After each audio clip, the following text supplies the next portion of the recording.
Hi, I'm Meg from DIY Projects, and today I'm going to teach you how to make your very own altered clipboard.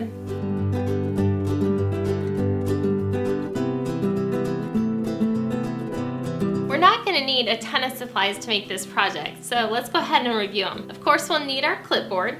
We're going to need our pattern paper. I chose a 12 by 12, but you just need it big enough to cover your clipboard. You're going to want a piece of white paper. It can be just scrap paper you have laying around, pencil, ruler, scissors. We're going to use Mod Podge, and I went with a matte finish because I didn't want it shiny at the end, and a paintbrush to put it all on there. We're also going to use some assorted ribbon that are going to coordinate with our pattern paper. Let's go ahead and dive in. We're going to start with our 12 by 12 paper and with our clipboard. And we're going to take this and line it up to the left-hand side.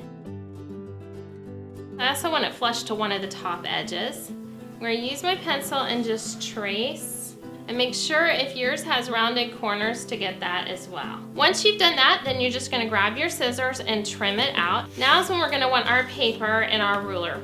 Every clipboard is different, and so what I did was I used my ruler to measure it out and kind of make a template, and I drew it onto my white paper. All right, after I had that, then I went ahead and cut it out.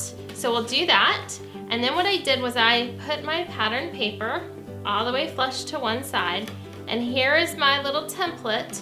And I took it and just flipped it over. And this way it was lined up here and lined up here. It was just a quick little double check by flipping that over. Trace it again, and then you're ready to trim this out. All right, so once you have it traced, then we're ready to trim, and we'll get this all cut out.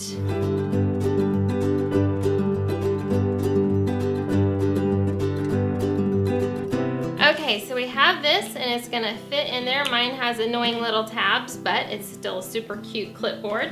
Now we're ready to work with our Mod Podge. So I'm gonna take this off. And I like to work with the Mod Podge just by running it right on top and then using a paintbrush. Make sure that you're getting it nice and covered.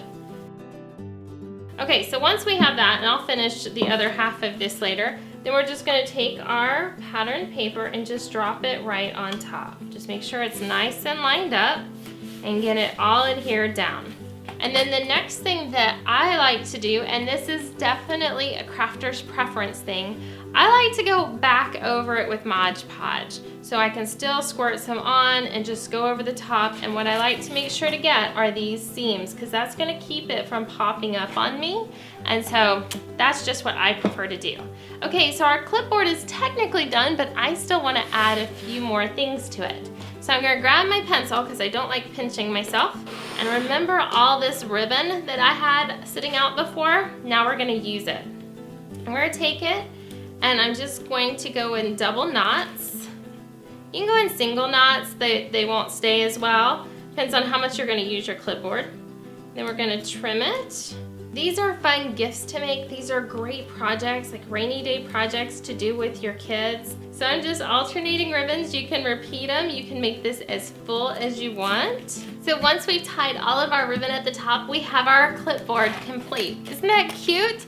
I love the way this turned out. And we just take our paper and pop it under there.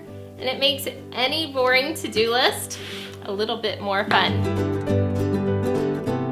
So I hope you enjoyed learning how to make this fun crafting project. Again, I'm Meg from DIY Projects, and if you want more crafting inspiration videos, make sure to head on over to DIYprojects.com. Thanks for watching, and I'll see you in the next video.